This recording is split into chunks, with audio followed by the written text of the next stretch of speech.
자, 우리가 주일은 마태복음을 공부해 나가고 있는데 오늘의 진도는 마태복음 17장.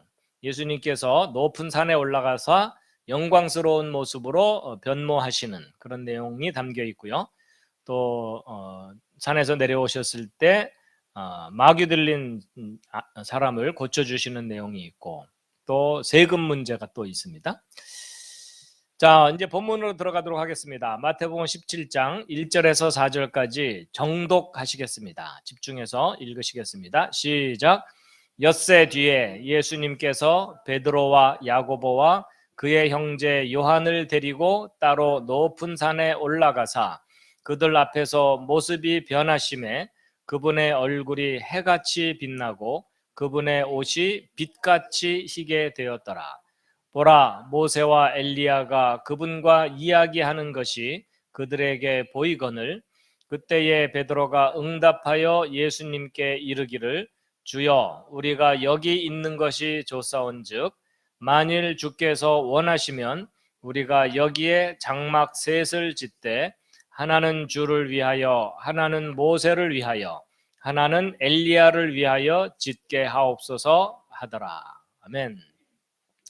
자, 우리 본문을 얼마나 집중적으로 잘 읽으셨는지 확인하기 위해서 홀짝 퀴즈를 하도록 하겠습니다.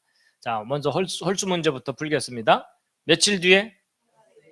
예, 엿새 뒤에. 앞에 있던 사건들이 있은 지 엿새 뒤. 베드로가 신앙 고백을 하고 주는 그리스도시요 살아계신 하나님의 아들이십니다 라고 고백하고 그랬던 사건 이후 엿새 뒤. 예수님께서 베드로와 누구? 야고보와 그의 형제 요한을 데리고, 이 요한은 요한복음을 기록한 요한입니다. 예. 데리고 따로 어디에 올라가서? 백두산에 올라가서 높은 산에 올라가서 그들 앞에서 모습이 변하심에 그분의 무엇이 해같이 빛나고? 얼굴이 해같이 빛나고. 실례지만 옆에 있는 분 얼굴 한번 살짝 보시겠습니다. 그렇게 빤히 쳐다보면 안 된다 그랬잖아요. 딱 보는 순간 눈부셔. 자, 해같이 빛나고. 그 사람이 아담이 타락하기 이전에, 죄를 짓기 이전에는 온몸에서 영광스러운 빛이 났을 수도 있다, 이런 이야기를 하기도 합니다. 그런데 이제 죄를 지음으로 말미암아 그 영광스러운 빛을 잃어버리고 칙칙한 얼굴이 됐을 거다. 지금 현재 여러분과 저와 같은 가능성이 좀 있습니다. 또 그분의 무엇이? 옷이 빛같이 희게 되었더라. 보라, 누구와 엘리야가? 모세와 엘리야가 그분과 이야기하는 것이 그들에게 보이거늘. 근데 그 나타난 두 사람이 모세와 엘리야인 줄은 어떻게 아셨을까요? 서로 통성명을 했겠죠. 하이 모세 뭐 이러면서 예수님께서 자, 그때 베드로가 응답하여 누구에게 이르기를? 예수님께 이르기를 주여, 우리가 여기 있는 것이 어떤즉? 예, 좋사온즉. 여기 너무 좋습니다. 네. 주께서 원하시면 우리가 여기에 무엇을 짓되? 장막 셋을 짓되 하나는 주를 위하여 하나는 모세를 위하여 하나는 엘리야를 위하여 짓게 하옵소서 하더라. 자, 이번엔 짝수입니다. 자, 엿새 뒤에 예수님께서 누구와? 베드로와 야고보와 그의 형제 요한. 예수님이 어떤 특별한 일에 그 12제자 중에 요 3명을 대동하는 경우들이 여러 차례 있었어요. 그들 앞에서 요한을 데리고 따로 높은 산에 올라가서 그들 앞에서 무엇이 변하심에? 모습이 변하심에 그분의 얼굴이 무엇 같고? 해같이 빛나고 그분의 옷이 빛같이 희게 되었더라. 보라, 모세와 엘리야가 그분과 이야기하는 것이 그들에게 보이거늘 그때에 베드로가 응답하여 예수님께 이르기를 주여, 우리가 어떻게 하는 것이 좋사온즉? 여기 있는 것이 좋사온즉. 하여튼 내려가지 맙시다, 뭐 이런 거죠. 그렇죠? 예, 만일 주께서 원하시면 우리가 여기에 장막 셋을 짓되 하나는 주를 위하여 하나는 모세를 위하여 하나는 엘리야를 위하여 짓게 하옵소서 하더라. 자, 이제 종합편입니다. 자, 80점 이하는 낙제입니다. 예, 오늘 여기 집에 가지 마시고 밤새 남아서 공부하셔야 됩니다. 자, 빠르게 읽겠습니다. 시작. 엿새 뒤에 예수님께서 베드로와 야고보와 그의 형제 요한을 데리고 따로 높은 산에 올라가사 그들 앞에서 모습이 변하심에 그분의 얼굴이 해같이 빛나고 그분의 옷이 빛같이 희게 되었더라. 보라, 모세와 엘리야가 그분과 이야기하는 것이 그들에게 보이거늘 그때에 베드로가 응답하여 예수님께 이르기를 주여 우리가 여기 있는 것이 좋사온즉 만일 주께서 원하시면 우리가 여기에 장막 셋을 짓되 하나는 주를 위하여 하나는 모세를 위하여 하나는 엘리야를 위하여 짓게 하옵소서 하더라. 자, 엿새 뒤에는요, 예수님이 마태복음 17장에는 엿새 뒤라고 표현되어 있는데요. 누가복음 9장 28절에는 여드레쯤 되어서 이렇게 되어 있는데 이게 정확하게 여드레가 아니라 여드레쯤 이렇게 된 걸로 보아서 아마도 이것은 시작하는 날과 마지막 날까지를 합친 것 같아요. 요거는 그 시간 간격을 의미하는 것 같고. 자, 그 다음에 이제 이 세 사람은 함께 예수님과 동행하는 일들이 많이 있었는데 변화산에서 예수님이 영광스러운 모습으로 변화하는 모습을 목격한 증인들이죠. 그래서 마태복음 26장 37절에도 베드로와 세베대의 두 아들 바로 야고보와 요한을 데리고 특별히 대동하고 가신 적이 있었고 그리고 회당장의 딸을 고치실 때도 다시 살리실 때도 역시 그랬습니다. 그래서 마가복음 5장 37절 참고로 함께 읽으시겠습니다. 시작. 베드로와 야고보의 형제 요한 외에는 아무도 자기를 따라오는 것을 허락하지 아니하시고 회당의 치리자의 집에 가사 소란한 것과 슬피 울며 크게 통곡하는 자들을 보시고 특별한 일이 있으실 때는 그 세 사람을 항상 대동하셨어요. 마가복음 13장 3절도 참고로 읽으시겠습니다. 시작. 그분께서 올리브산에서 성전 맞은편에 앉으셨을 때에 베드로와 야고보와 요한과 안드레가 그분께 은밀히 여쭙되 이때는 뭐 따로 이 사람들을 데리고 가신 게 아니라 이제 이들이 예수님께 뭔가 물어보는 거죠. 그리고 이제 똑같은 내용이 마가복음 5장에 똑같은 내용이 누가복음 8장에도 있는데 거기도 베드로, 야고보, 요한 세 사람이 특별히 대동한 내용이 나옵니다. 자, 그다음에 이제 아마 변화산에서의 영광스러운 모습으로 변화하시는 것을 목격하는 목격자를 두게 하셔서 증인이 되게 하셨죠. 그 사건에 대해서. 그래서 예수님이 하늘로부터 오신 분이라는 것에 대한 또 다른 증거인데 근데 참고로 신명기에 보면은 어떤 사건이나 일에 대해서 적어도 두 사람 이상의 증인이 필요하다 이런 말씀이 있거든요. 그래서 그런 증인이 없으면 객관적인 증거로 채택되지 못하는 그런 것인데 참고로 또 읽으시겠습니다. 시작. 어떤 사람이 죄를 짓는 때에 한 증인이 일어나서 어떤 불법이나 죄에 대해 그 사람을 대적하지 말며 두 증인의 입의 증언으로나 세 증인의 입의 증언으로 그 문제를 확정할 것이니라. 거짓 증언을 줄이기 위해서.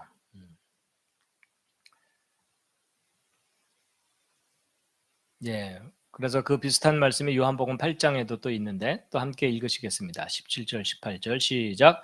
너희 율법에도 두 사람의 증언이 참되다고 기록되었으니 내가 자신에 대하여 증언하는 자가 되고 나를 보내신 아버지도 나에 대하여 증언하시느니라 하시니라. 예수님이 하늘로부터 오신 하나님의 아들이라는 것에 대한 증인이 바로 하나님과 예수님 자신이라는 말씀이겠죠.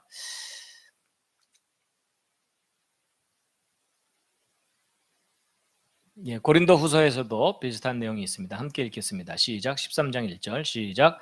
내가 이제 세 번째 너희에게 가려 하노라. 두세 증인의 입으로 모든 말이 확증되리라. 그래서 여러분, 그 교통사고 나도 그 현장 목격자가 적어도 하나 이상은 있어야 되잖아요. 예, 본인의 주장만으로는 안 되기 때문에. 자, 높은 산에 올라가셨다 그러는데 혹시 이 산이 무슨 산일까요? 변화산이라는 산이 따로 있지는 않습니다. 예수님이 변화하셨던 산이라는 의미일 뿐이고 실제로 어디일까 하는 것에 대해서 몇 가지 주장이 있어요. 그래서 다볼산이라고 그동안 많이 알려져 왔었는데 일부에서는 그게 아니다, 헬몬산일 거다. 그 갈릴리 호수 북쪽에 이스라엘에서 가장 높은 산, 해발 한 2,800m 정도 되거든요. 그러니까 백두산 정도 높이 되는 그런 산까지 올라가셨을 수도 있다. 뭐 이렇게 주장하기도 합니다. 참고로 어느 산인지 정확하게 알 수는 없습니다. 예.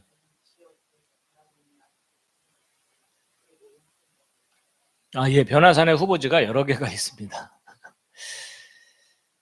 예. 참고로 이제 헬몬산은 해발 2,850m, 이거 만년설로 덮여 있다 하고요. 근데 그 헬몬산을 스닐이라고도 표현하고 시료라고도 표현하고 시온산이라고도 나와 있다고 합니다. 그러니까 예루살렘이 있는 거기도 시온산인데 여기 헬몬산도 시온산이라고 표현하기도 했다는 겁니다. 참고로 알려드렸고요. 예, 여기 보면 신명기 4장 48절에 보면 시온산 곧 헤르몬산까지요 이렇게 돼 있죠. 그래서 헤르몬산을 시온산이라고 부르기도 했었다라는 겁니다. 베드로후서에서도 바로 이 변화산 사건에 대한 기록이 나오고요.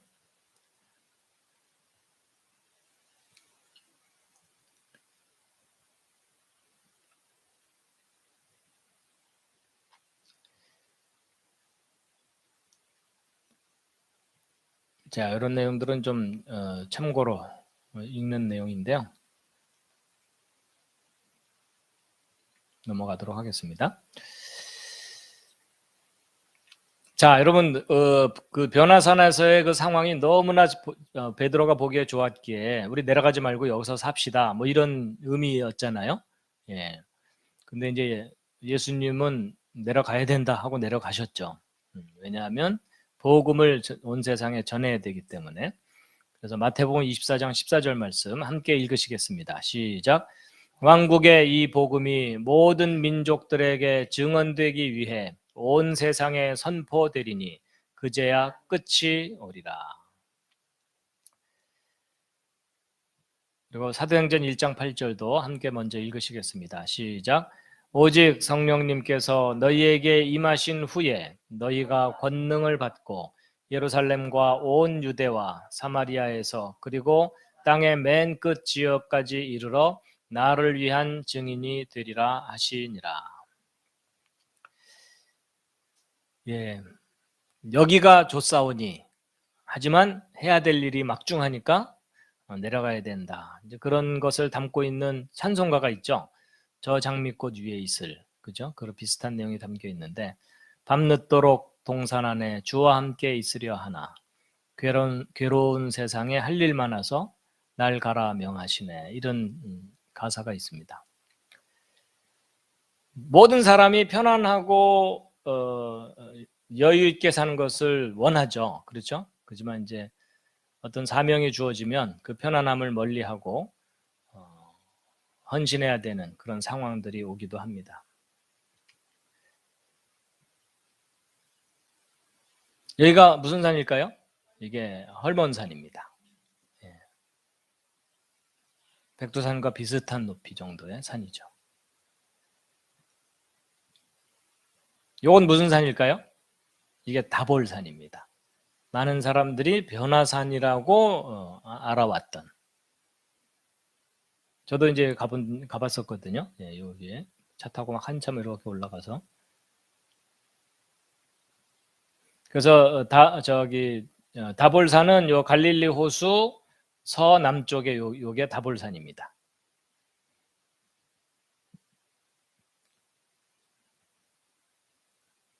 예, 이건 다볼산에 아주 희한한 구름이 덮여 있는 것을 누군가가 찍은 거라고 합니다. 아마 예수님이 올라가셨을 때 이런 상황이 아니었겠나라고 상상하게 되는, 예, 이게 다볼산입니다.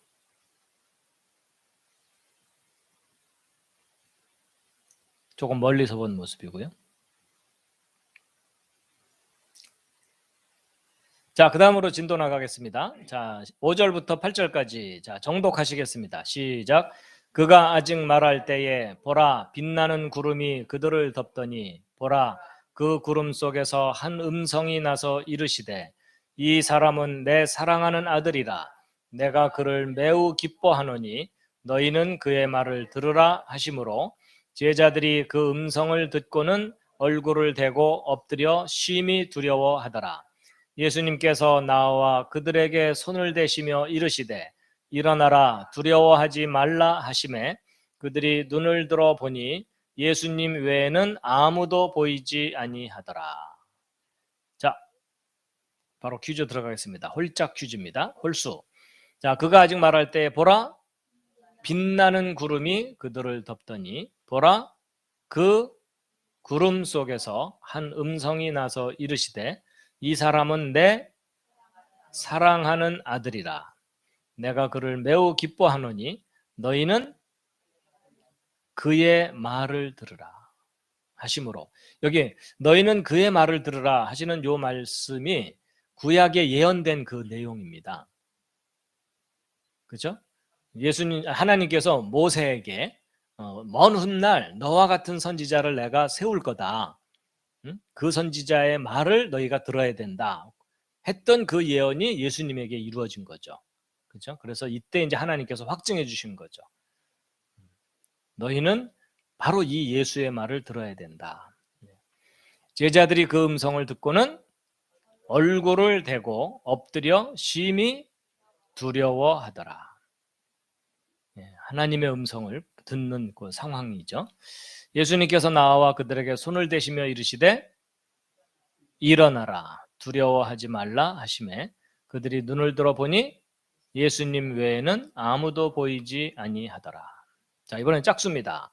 그가 아직 말할 때 보라 빛나는 구름이 그들을 덮더니 보라 그 구름 속에서 한 음성이 나서 이르시되 이 사람은 내 사랑하는 아들이라. 내가 그를 매우 기뻐하노니 너희는 그의 말을 들으라 하시므로 제자들이 그 음성을 듣고는 얼굴을 대고 엎드려 심히 두려워하더라. 예수님께서 나와 그들에게 손을 대시며 이르시되 일어나라 두려워하지 말라 하시매 그들이 눈을 들어보니 예수님 외에는 아무도 보이지 아니하더라. 자, 이제 종합편입니다. 자, 이제 줄줄줄 읽으셔야 됩니다. 시작. 그가 아직 말할 때에 보라 빛나는 구름이 그들을 덮더니 보라 그 구름 속에서 한 음성이 나서 이르시되 이 사람은 내 사랑하는 아들이라. 내가 그를 매우 기뻐하노니 너희는 그의 말을 들으라 하시므로 제자들이 그 음성을 듣고는 얼굴을 대고 엎드려 심히 두려워하더라. 예수님께서 나와 그들에게 손을 대시며 이르시되 일어나라 두려워하지 말라 하시매 그들이 눈을 들어보니 예수님 외에는 아무도 보이지 아니하더라. 자, 근데 요 장면이요. 여러분 그 데자뷰라는 말 아시죠? 그 한자 말로 기시감, 어디선가 본 듯한 느낌, 그렇죠? 예, 그래서 하늘에서 음성이 나서 내 사랑하는 아들이다라고 하시는 장면이 예수님이 세례 받으셨을 때, 그렇죠? 그때에 또 똑같은 상황이 있었어요. 그러니까 그때도 내 아들이라고 인정해 주시고 이때도 인정해 주시는 내용이죠. 참고로 우리 마태복음 3장 16절 17절 함께 빠르게 읽겠습니다. 시작. 예수님께서 침례를 받으시고 똑바로 물속에서 올라오실 때에 보라 하늘들이 그분께 열리며 또 하나님의 영께서 비둘기같이 내려와 자기 위에 내려앉는 것을 그분께서 보시더라. 보라, 하늘로부터 한 음성이 있어 이르시되 이 사람은 내 사랑하는 아들이라 내가 그를 매우 기뻐하노라 하시니라. 여러분, 자기가 사는 일생 중에 어느 날 하루라도 한 번이라도 하나님께서 짠 하고 직접 등장하셔갖고 얘야, 내가 너를 사랑한다. 내지는 뭐 무슨 음성이라도 한마디 들려주면 하나님이 계신 것 더 이상 의심하지 않고 믿을 수 있을 텐데요. 그렇죠?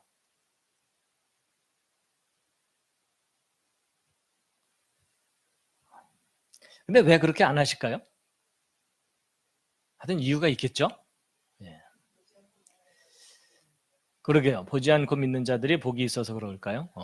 하여튼 뭐 기도하는 중에 그냥 손 한번 꽉 잡아주시면 더 이상 하나님의 존재를 의심하지 않을 텐데 참. 자, 심히 두려워하더라. 여러분, 사실 하나님의 모습을 직접 보지는 못했지만 하나님의 음성을 직접 들은 거잖아요. 그렇죠? 예, 그러니까 두려울 수밖에 없는 상황인데 이사야서 6장 5절에도 그 비슷한 장면이 나옵니다. 함께 읽으시겠습니다. 시작. 그때에 내가 이르기를 내게 화가 있도다. 나는 입술이 부정한 사람이요 입술이 부정한 백성의 한가운데 거함으로 망하게 되었나니 내 눈이 왕 곧 만군의 주를 보았도다 하였더라. 예. 그리고 이제 예수님 부활하실 때 천사를 만났던 장면이죠. 참고로 또 읽으시겠습니다. 마태복음 28장 3, 4, 5절 시작. 그의 용모는 번개와 같고 그의 옷은 눈과 같이 희거늘 지키던 자들이 그를 두려워하여 떨며 죽은 사람같이 되었더라. 천사가 여자들에게 응답하여 이르되 너희는 두려워하지 말라. 십자가에 못 박히신 예수님을 너희가 찾는 줄 내가 아노라.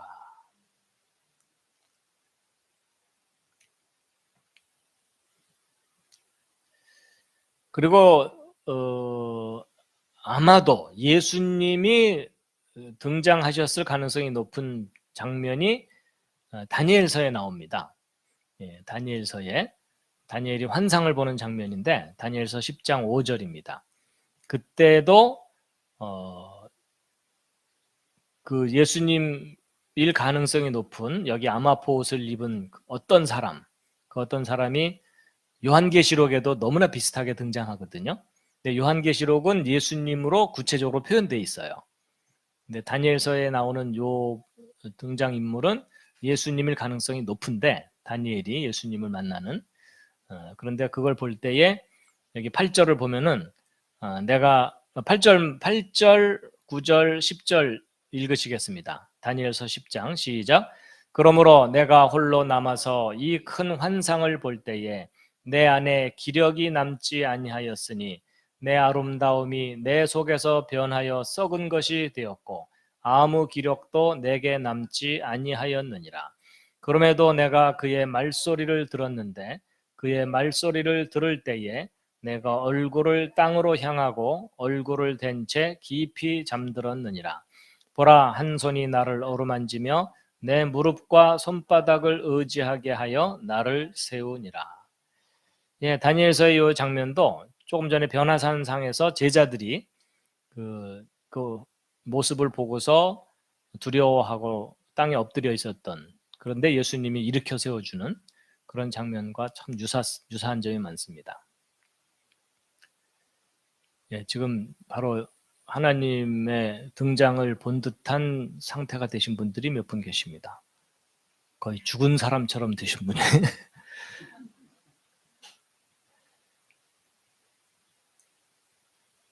예, 이것은 이제 계시록에서 사도 요한이 예수님을 만났을 때 죽은 사람처럼 됐던 장면입니다. 계시록 1장 17절 18절 빠르게 읽겠습니다. 시작. 내가 그분을 볼 때에 죽은 자같이 그분의 발 앞에 쓰러지니 그분께서 오른손을 내 위에 얹으시며 내게 이르시되 두려워하지 말라. 나는 처음이요 마지막이니 내가 살아있는 자라. 전에 죽었으나 보라 내가 영원 무궁토록 살아있노라. 아멘. 또한 내가 지옥과 사망의 열쇠들을 가지고 있노라.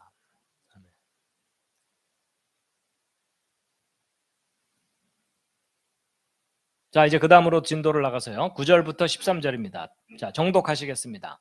시작. 그들이 산에서 내려올 때에 예수님께서 그들에게 명하여 이르시되 사람의 아들이 죽은 자들로부터 다시 일어날 때까지는 그 본 것을 아무에게도 말하지 말라 하시니 그분의 제자들이 그분께 여쭈어 이르되 그러면 어찌하여 서기관들은 반드시 엘리야가 먼저 와야 한다고 말하나이까 하매 예수님께서 대답하여 그들에게 이르시되 참으로 엘리야가 먼저 와서 모든 것을 회복하리라. 그러나 내가 너희에게 이르노니 엘리야가 이미 왔으되 그들이 그를 알지 못하고 자기들이 하고자 하는 것을 다 그에게 행하였도다. 사람의 아들도 그와 같이 그들에게 고난을 당하리라 하시매 그제야 제자들이 그분께서 자기들에게 침례자 요한에 대하여 말씀하신 줄을 깨달으니라. 아멘. 자, 홀짝 퀴즈입니다. 그들이 어떤 때에? 산에서 내려올 때에 예수님께서 그들에게 명하여 이르시되 사람의 아들이 곧 누구시죠? 예수님이 죽은 자들로부터 다시 일어날 때까지는 부활하실 때까지는 그 본 것을 아무에게도 말하지 말라 하시니 그분의 제자들이 그분께 여쭈어 이르되 그러면 어찌하여 서기관들은 반드시 누가 엘리야가 먼저 와야 한다고 말하나이까 하매 예수님께서 대답하여 그들에게 이르시되 참으로 엘리야가 먼저 와서 모든 것을 회복하리라. 그러나 내가 너희에게 이르노니 엘리야가 이미 왔으되 그들이 그를 알지 못하고 자기들이 하고자 하는 것을 다 그에게 행하였도다. 사람의 아들도 그와 같이 그들에게 고난을 당하리라 하시매 그제야 제자들이 그분께서 자기들에게 침례자 요한에 대하여 말씀하신 줄을 깨달으니라. 침례자 요한이 엘리야 역할을 한 거다 그 말이죠. 자, 이번엔 짝수입니다. 이제 문제 바로 풀겠습니다. 그들에게 명하여 이르시되 사람의 아들이 죽은 자들로부터 다시 일어날 때까지는 그 무엇을? 본 것을 너희들이 본 것을 내가 영광스럽게 변한 그 모습을 얘기하지 말아라. 나중에 증인이 되어 달라 그 말이겠죠. 그러면 어찌하여 서기관들은 뭐 하는 사람들이죠? 성경 기록을 연구하는 사람들이라 성경의 근거를 잘 알고 있는 사람들입니다. 반드시 엘리야가 먼저 와야 된다고. 참으로 엘리야가 먼저 와서 모든 것을 회복하리라. 내가 너에게 이르노니 엘리야가 이미 왔으되 그들이 알지 못하였다. 사람의 아들도 그와 같이 그들에게 고난을 당하리라 하시매 그제야 제자들이 그분께서 자기들에게 침례자 요한에 대하여 말씀하신 줄을 깨달으니라. 자, 이제 종합편입니다. 쫙 읽겠습니다. 시작. 그들이 산에서 내려올 때에 예수님께서 그들에게 명하여 이르시되 사람의 아들이 죽은 자들로부터 다시 일어날 때까지는 그 본 것을 아무에게도 말하지 말라 하시니 그분의 제자들이 그분께 여쭈어 이르되 그러면 어찌하여 서기관들은 반드시 엘리야가 먼저 와야 한다고 말하나이까 하매 예수님께서 대답하여 그들에게 이르시되 참으로 엘리야가 먼저 와서 모든 것을 회복하리라. 그러나 내가 너희에게 이르노니 엘리야가 이미 왔으되 그들이 그를 알지 못하고 자기들이 하고자 하는 것을 다 그에게 행하였도다. 사람의 아들도 그와 같이 그들에게 고난을 당하리라 하시매 그제야 제자들이 그분께서 자기들에게 침례자 요한에 대하여 말씀하신 줄을 깨달으니라.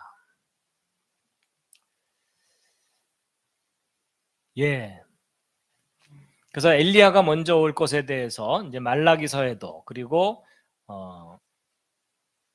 말라기서에 그 내용이 담겨 있는데 3장 1절, 4장 5절, 6절 이어서 빠르게 한번 참고로 읽으시겠습니다. 시작. 만군의 주가 말하노라. 보라, 내가 내 사자를 보내리니 그가 내 앞에서 길을 예비할 것이요 또 너희가 구하는 주가 갑자기 자신의 성전에 임하리니 곧 너희가 기뻐하는 언약의 사자라. 보라, 그가 임하리로다. 보라, 크고 두려운 주의 날이 이르기 전에 내가 대언자 엘리야를 너희에게 보내리니 그가 아버지들의 마음을 자녀들에게로 돌아오게 하며 자녀들의 마음을 그들의 아버지들에게로 돌아오게 하여 내가 와서 저주로 그 땅을 치지 아니하게 하리라. 세례 요한의 역할에 대해서 메시아 바로 직전에 엘리야처럼 등장하게 될 거다. 그 비슷한 내용이 누가복음 1장 13절 17절에 이제 사가랴가 그 세례 요한을 이제 낳게 되는 상황에서 사전 고지를 받으면서 나오는 내용이죠. 자, 빠르게 또 읽겠습니다. 시작. 천사가 그에게 이르되 사가랴야 두려워하지 말라. 주께서 내 기도를 들으셨느니라. 내 아내 엘리자벳이 내게 아들을 낳아 주리니 너는 그의 이름을 요한이라 하라. 그가 또 엘리야의 영과 권능으로 그분보다 앞서가서 아버지들의 마음을 자녀들에게로 돌아오게 하고 불순종하는 자를 의인의 지혜로 돌아오게 하며 주를 위하여 예비된 한 백성을 준비하리라 하니라.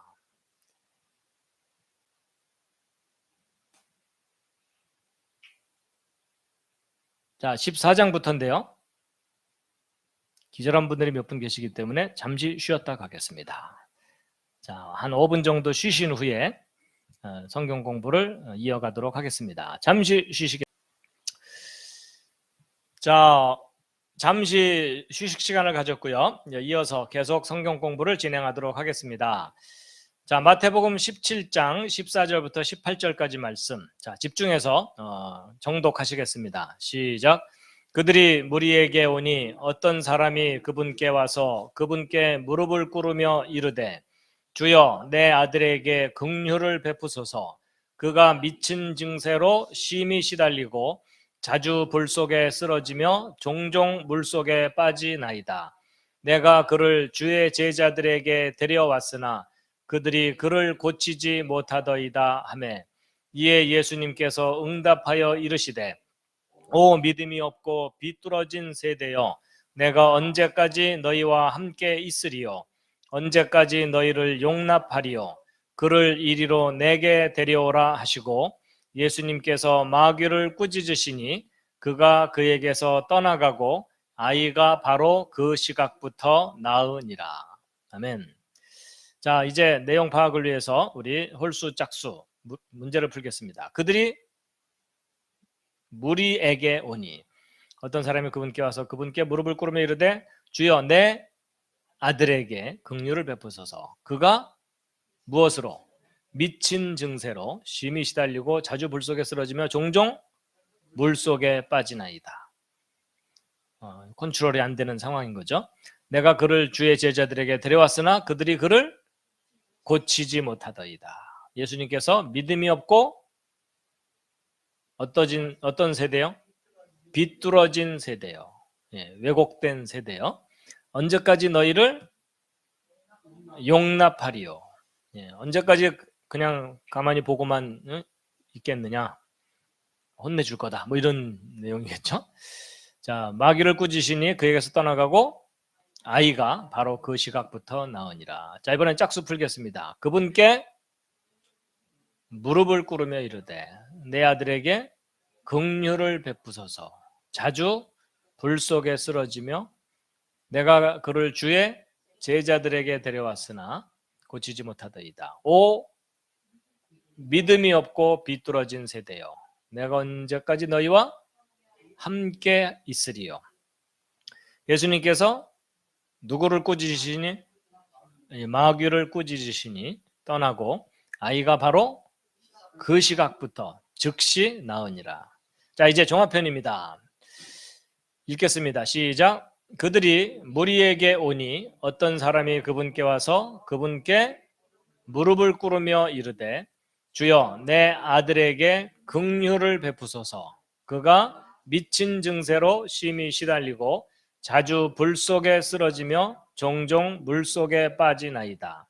내가 그를 주의 제자들에게 데려왔으나 그들이 그를 고치지 못하더이다 하매 이에 예수님께서 응답하여 이르시되 오 믿음이 없고 비뚤어진 세대여 내가 언제까지 너희와 함께 있으리요 언제까지 너희를 용납하리요 그를 이리로 내게 데려오라 하시고 예수님께서 마귀를 꾸짖으시니 그가 그에게서 떠나가고 아이가 바로 그 시각부터 나으니라.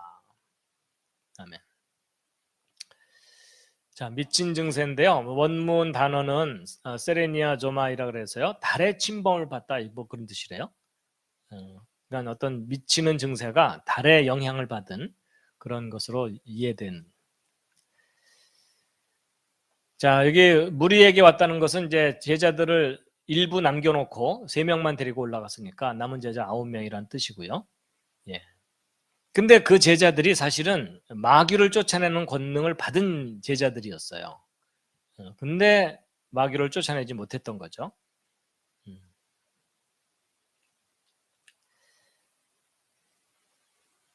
자, 이어서 19절부터 23절까지 읽으시겠습니다. 본문입니다. 집중해서 읽으시겠습니다. 빠르게 시작. 그때 제자들이 따로 예수님께 나와 이르되 어찌하여 우리는 그를 내쫓지 못하였나이까 하매 예수님께서 그들에게 이르시되 너희가 믿지 아니하기 때문이로다. 진실로 내가 너희에게 이르노니 너희에게 만일 겨자씨 한 알만한 믿음이 있을진데 너희가 이 산에게 말하여 여기서 저 너머로 옮겨가라 하면 그것이 옮겨갈 것이요 또 너희에게 불가능한 것이 아무것도 없으리라. 그럼에도 불구하고 이런 종류는 기도와 금식을 통하지 않고는 나가지 아니하느니라 하시니라. 그들이 갈릴리에 거할 때에 예수님께서 그들에게 이르시되 사람의 아들이 배반을 당해 사람들의 손에 넘어가 죽임을 당하고 셋째 날 다시 일으켜지리라 하시니 그들이 심히 근심하더라. 자, 바로 들어가겠습니다. 그때에 누가? 제자들이. 예수님께서 그들에게 이르시되 너희가 믿지 아니하기 때문에 마귀를 내쫓지 못했다. 겨자씨 한 알만한 믿음이 있을진데 이 산에게 말하여 여기서 저 너머로 옮겨가라 하면 그것이 옮겨갈 것이요 또 너희에게 불가능한 것이 아무것도 없으리라. 그럼에도 불구하고 이런 종류는 기도와 금식을 통하지 않고는 나가지 아니하느니라 하시니라. 그들이 갈릴리에 거할 때에 예수님께서 그들에게 이르시되 사람의 아들이 배반을 당해 사람들의 손에 넘어가 죽임을 당하고 셋째 날에 다시 일으켜지리라 하시니 그들이 심히 근심하더라. 자, 이번에는 짝수입니다. 어찌하여 우리는 그 마귀를 내쫓지 못하였나이까?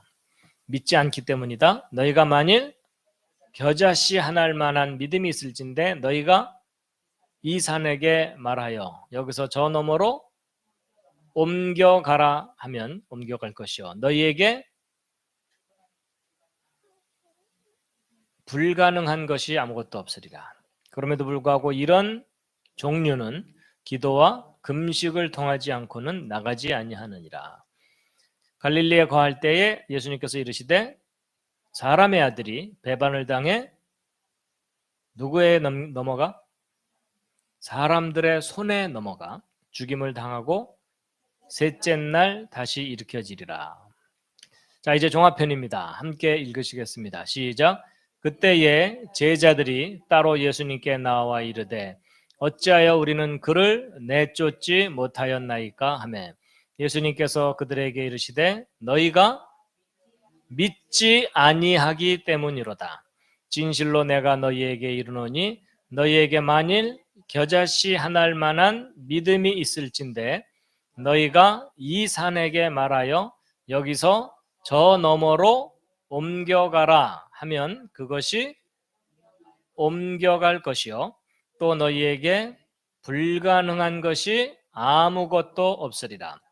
그럼에도 불구하고 이런 종류는 기도와 금식을 통하지 않고는 나가지 아니하느니라 하시니라. 그들이 갈릴리에 거할 때에 예수님께서 그들에게 이르시되 사람의 아들이 배반을 당해 사람들의 손에 넘어가 죽임을 당하고 셋째 날 다시 일으켜지리라 하시니 그들이 심히 근심하더라.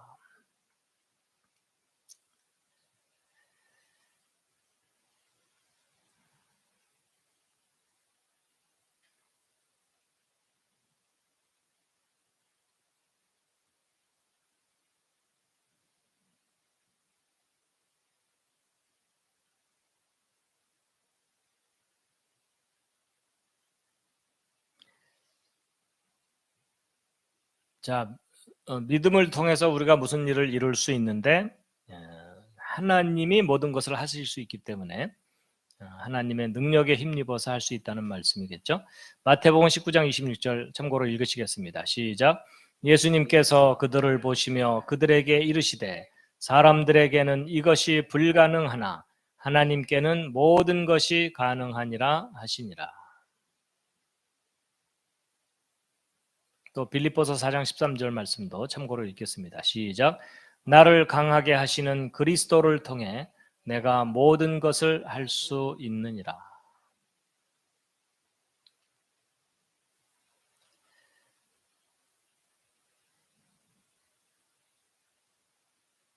사실 갈릴리 지역은 그 예수님이 좀 회피했던 지역이에요. 처음에 사역했지만 중간에 그 갈릴리의 그 통치자에게 잡히면 세례 요한처럼 어려움을 당할 수가 있기 때문에 그런 충돌을 피하기 위해서 다른 지역을 가셨었죠. 그렇지만 이제 마지막 예루살렘 가시기 직전에는 이 갈릴리 지역을 마지막으로 들러서 거기서 행하시고 예루살렘에 올라가셔서 죽으시죠. 자, 이제 마지막 부분입니다. 자, 오늘은 좀 일찍 끝날 가능성이 있죠? 네, 다들 뭐 굉장히 얼굴이 환해지시는 것 같아요. 자, 24절부터 27절 말씀 마지막 부분인데 빠르게 읽겠습니다. 집중해서 시작. 그들이 가버나움에 이르렀을 때에 공세 돈 받는 자들이 베드로에게 나와 이르되 너희 선생님은 공세를 내지 아니하시느냐 하니 그가 이르되 내신다 하고 집에 들어가매 예수님께서 그보다 먼저 이르시되 시몬아 내 생각은 어떠하냐 땅의 왕들이 누구에게서 관세나 공세를 걷느냐 자기 자식들에게서냐 타인들에게서냐 하시니 베드로가 그분께 이르되 타인들에게서니이다 하매 예수님께서 그에게 이르시되 그렇다면 자식들은 면제되리라. 그럼에도 불구하고 우리가 그들을 실족시킬까 염려하노니 너는 바다에 가서 낚시바늘을 던져 처음 올라오는 물고기를 잡으라. 내가 그것에 입을 열면 돈 하나를 발견하리니 그것을 가져다가 나와 너를 위해 그들에게 주라 하시니라. 자, 집중력 테스트. 자, 홀수 문제입니다. 그들이 어디에 이르렀을 때에 가버나움 하면은 이제 어느 지역인지 떠오르시나요? 그냥 이스라엘 어딘가에 있는 갈릴리 호수 북쪽, 약간 서쪽에 있는 동네예요. 그 가버나움은 어떤 의미가 있는 곳이죠? 예수님이 자란 곳은 나사렛이죠. 그렇지만 나사렛은 산골 촌동네고요. 약간 좀 번화한 곳으로 나오신 곳이 가버나움. 그래서 가버나움에서 주로 활동을 많이 하셨죠. 자, 가버나움이 무슨 뜻이죠? 나훔의 동네 이런 뜻입니다. 자, 가버나움에 이르렀을 때 공세 돈 받는 자들이 누구에게? 베드로에게 나와 이르되 너희 선생님은 공세를 내지 아니하시느냐 하니 이 공세가요 그 로마 제국에게 바치는 세금이 아니라 그 성전 관리를 위해서 자체적으로 걷는 종교적인 세금입니다. 그가 이르되 내신다 하고 집에 들어가매 예수님께서 그보다 먼저 이르시되, 그보다 먼저 이르셨다는 말이 예수님이 바깥에서 하는 얘기를 엿들었거나, 그렇죠? 아니면 엿듣지 않았는데도 이미 알고 계시거나 그런 상황이겠죠. 예, 그보다 먼저 이르시되 누구? 시몬아, 내 생각은 어떠하냐? 누구들이? 땅의 왕들이 누구에게서 관세나 공세를 걷느냐? 자기 자식들에게서냐 타인들에게서냐 하시매 베드로가 타인들입니다. 그랬더니 예수님께서 그렇다면 누구는? 자식들은 면제되리라. 그러니까 너희들은 하나님의 아들이니까 성전세를 낼 필요가 없는데 그럼에도 불구하고 내자. 응? 괜히 저들이 실족할 수도 있다. 그러면서 그럼에도 불구하고 우리가 그들을 실족시킬까 염려하노니 너는 바다에 가서 낚시 바늘을 던져 처음 올라오는 물고기를 잡으라. 내가 그것에 입을 열면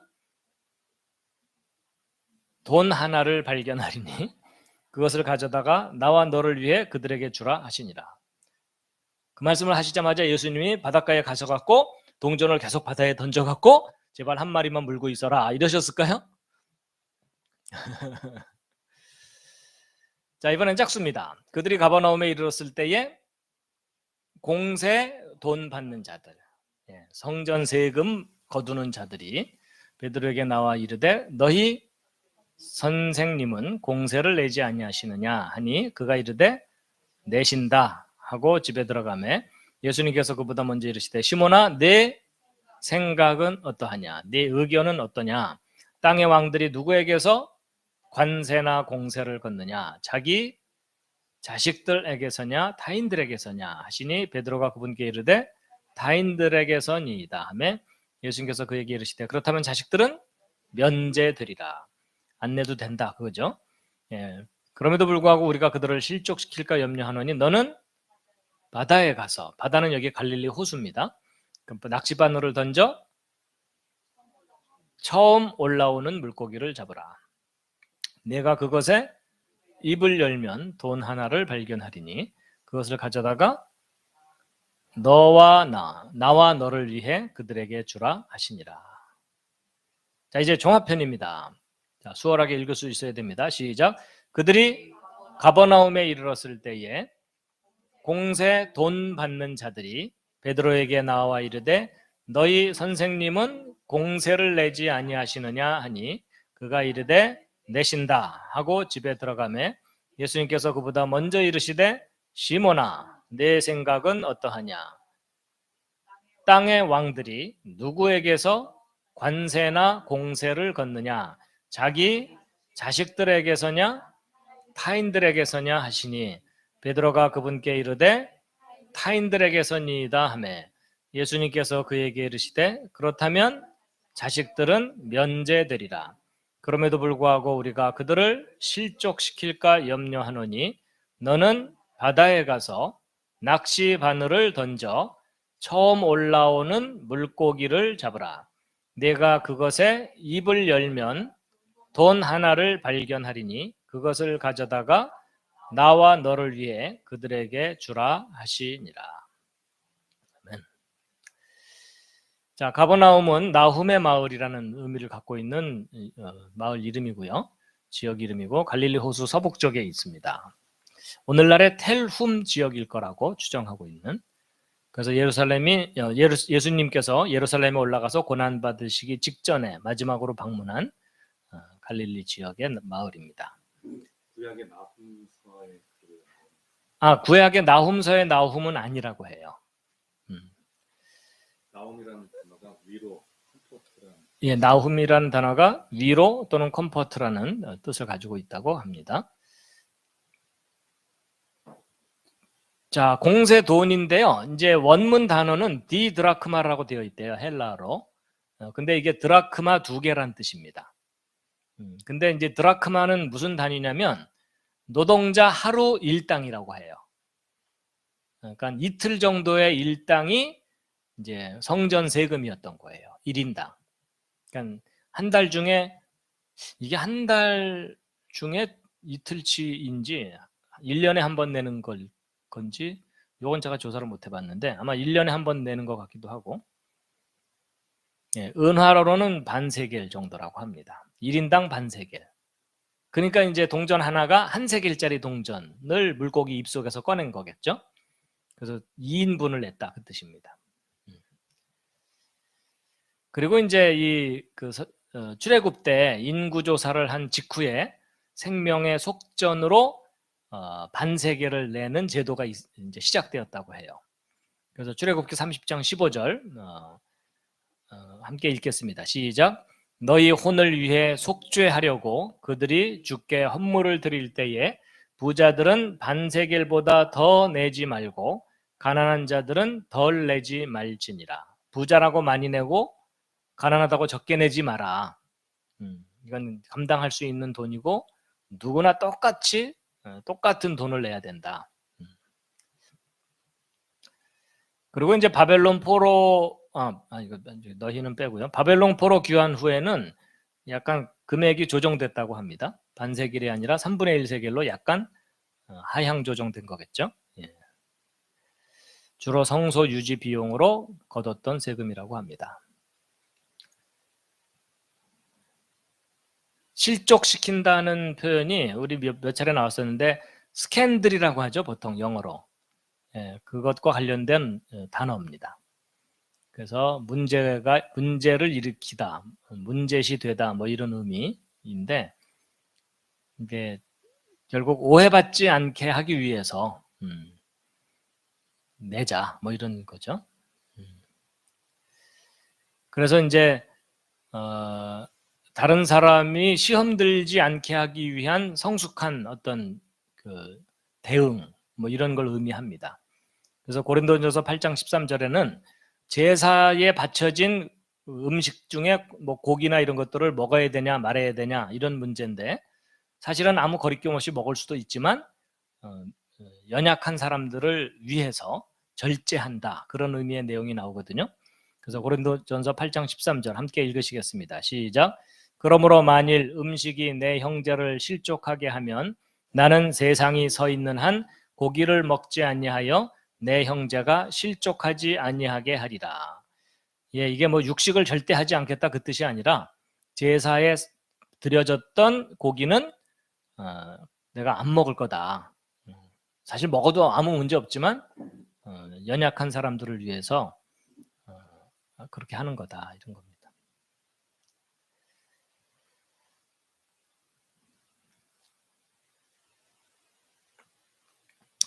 자, 그래서 오늘 마태복음 17장 변화산 사건과 그 밖에 몇 가지 이야기를 함께 나눴는데요. 자, 총 복습 시간입니다. 60점 이하는 오늘 밤을 새도록 하겠습니다. 자, 1절부터 우리 함께 한번 쭉 풀어보시겠습니다. 자, 며칠 뒤에 엿새 뒤에 예수님께서 베드로와 야고보와 그의 형제 요한을 데리고 따로 높은 산에 올라가사 그들 앞에서 모습이 변하심에 그분의 얼굴이 해같이 빛나고 그분의 옷이 빛같이 희게 되었더라. 보라, 모세와 엘리야가 그분과 이야기하는 것이 그들에게 보이거늘 그때에 베드로가 응답하여 예수님께 이르기를 주여 우리가 여기 있는 것이 좋사온즉 만일 주께서 원하시면 우리가 여기에 장막 셋을 짓되 하나는 주를 위하여 하나는 모세를 위하여 하나는 베드로가 아니군요. 제가 너무 자신 있게 했네요. 제가 오늘 밤을 새야 될 것 같은데요. 하나는 엘리야를 위하여 짓게 하옵소서 하더라. 그가 아직 말할 때에 보라 어떤 무엇이 빛나는 구름이 그들을 덮더니 보라 구름 속에서 한 음성이 나서 이르시되 이 사람은 내 사랑하는 아들이라 내가 그를 매우 기뻐하노니 너희는 그의 말을 들으라 하시므로 제자들이 그 음성을 듣고는 얼굴을 대고 엎드려 심히 두려워하더라. 예수님께서 나와 그들에게 손을 대시며 이르시되 일어나라 두려워하지 말라 하시매 그들이 눈을 들어보니 예수님 외에는 아무도 보이지 아니하더라. 그들이 어떨 때에? 산에서 내려올 때에 예수님께서 그들에게 명하여 이르시되 사람의 아들이 죽은 자들로부터 다시 일어날 때까지는 그죠? 그 본 것을 아무에게도 말하지 말라 하시니 그분의 제자들이 그분께 여쭈어 이르되 그러면 어찌하여 서기관들은 반드시 엘리야가 먼저 와야 한다고 말하나이까 하매 예수님께서 대답하여 그들에게 이르시되 참으로 엘리야가 먼저 와서 모든 것을 회복하리라. 그러나 내가 너희에게 이르노니 엘리야가 이미 왔으되 그들이 그를 알지 못하고 자기들이 하고자 하는 것을 다 그에게 행하였도다. 사람의 아들도 그와 같이 그들에게 죽임을 우리 좀 2개 틀렸어요. 고난을 당하리라 하시매 그제야 제자들이 그분께서 자기들에게 침례자 요한에 대하여 말씀하신 줄을 깨달으니라. 자, 14절부터 계속하겠습니다. 시작. 그들이 누구에게 오니? 무리에게 오니. 남겨졌던 제자들과 그 밖의 사람들이겠죠. 무리에게 오니 어떤 사람이 그분께 와서 그분께 어떻게 하며 무릎을 꿇으며 이르되 주여 내 아들에게 긍휼을 베푸소서. 그가 미친 증세로 심히 시달리고 자주 불 속에 쓰러지며 종종 물 속에 빠지나이다. 내가 그를 주의 제자들에게 데려왔으나 그들이 그를 고치지 못하더이다 하매 이에 예수님께서 응답하여 이르시되 오 믿음이 없고 비뚤어진 세대여 내가 언제까지 너희와 함께 있으리요 언제까지 너희를 용납하리요 그를 이리로 내게 데려오라 하시고 예수님께서 마귀를 꾸짖으시니 그가 그에게서 떠나가고 아이가 바로 그 시각부터 나으니라. 자, 19절부터 시작. 그때에 제자들이 따로 예수님께 나와 이르되 어찌하여 우리는 그를 내쫓지 못하였나이까 하매 예수님께서 그들에게 이르시되 너희가 믿지 아니하기 때문이로다.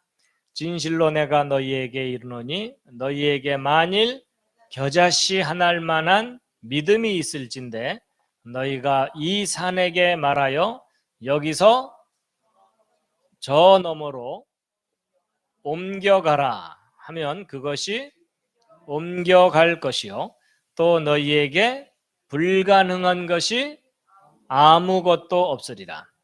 그럼에도 불구하고 이런 종류는 기도와 금식을 통하지 않고는 나가지 아니하느니라 하시니라.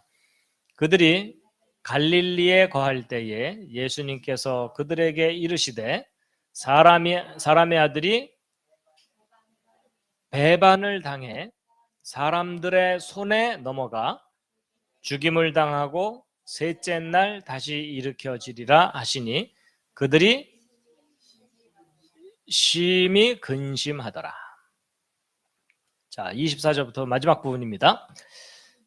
그들이 가버나움에 이르렀을 때에 공세 돈 받는 자들이 베드로에게 나와 이르되 너희 선생님은 공세를 내지 아니하시느냐 하니 그가 이르되 내신다 하고 집에 들어가매 예수님께서 그보다 먼저 이르시되 시몬아 내 생각은 어떠하냐 땅의 왕들이 누구에게서 관세나 공세를 걷느냐? 자기 자식들에게서냐 타인들에게서냐 하시니 베드로가 그분께 이르되 타인들에게서니이다 하매 예수님께서 그에게 이르시되 그렇다면 자식들은 면제되리라. 그럼에도 불구하고 우리가 그들을 실족시킬까 염려하노니 너는 바다에 가서 낚싯바늘을 던져 처음 올라오는 물고기를 잡으라. 내가 그것에 입을 열면 돈 하나를 발견하리니 그것을 가져다가 나와 너를 위해 그들에게 주라 하시니라. 자, 오늘은 17장까지 마쳤습니다.